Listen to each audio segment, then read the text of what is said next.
I won an award at an award show in Denmark, and Michael Schmidt, who I had only exchanged emails with until that time, saw me getting that award and came up to me afterwards and said, like, you know, next year we're going to win an award together.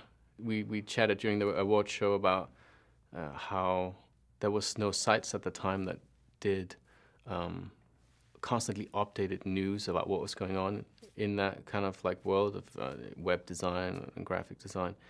And the only thing that we had back then was Shift, the Japanese site, which was super awesome and still is awesome, but they were updated very sort of infrequently, and no one wanted to sit around waiting for that.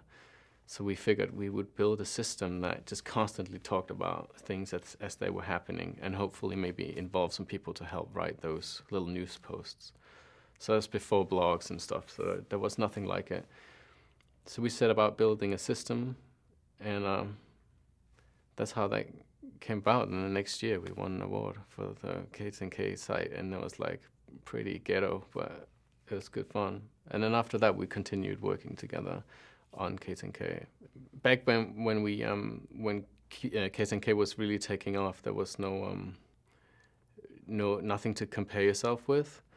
There was a stream of good stuff coming out. Like Mika Saksi was a huge guy back then. I have never seen any of his stuff since, unfortunately, but he's probably doing really well now. But those guys were just blowing you away, and we really wanted to kind of see if we could create some kind of forum for these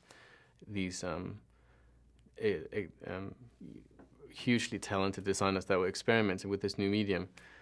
I think that was the flip side of everything being so chaotic, is that you had an environment for coming up with new stuff. Like, people were solving problems that didn't even exist back then by just hacking things together and doing crazy stuff. And I guess that's what the whole digital archaeology is great for, just revisiting all this stuff. It actually didn't just come up all like that. It was a lot of like experiments and a lot of hard work that brought us where we are now. But I feel like the whole time back then, and I still feel like that, there was a sense that now that's it, we made it, you know, like this is it. This is the internet. I feel like that's the completely weird way to see it. You know, I constantly feel like we just started. Even now, I just feel like people that just sit back with their SEO knowledge and nonsense, you know, like, we just started. Tomorrow, what you're doing right now is just totally obsolete.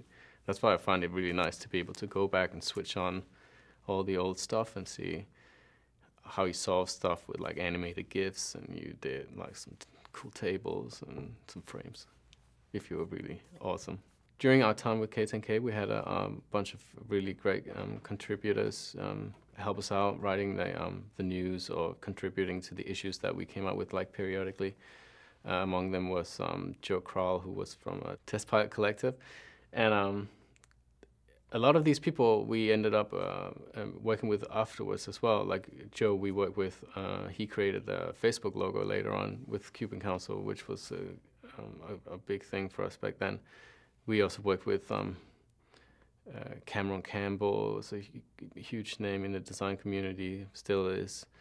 Helped us out on the news side. Nick Roop, we had Joshua Davis, who contributed one of the most important pieces on K10K, and really put us on the map. And we've, you know, he's been a good guy to know. He's been around the block a few times, so we learned a lot from him.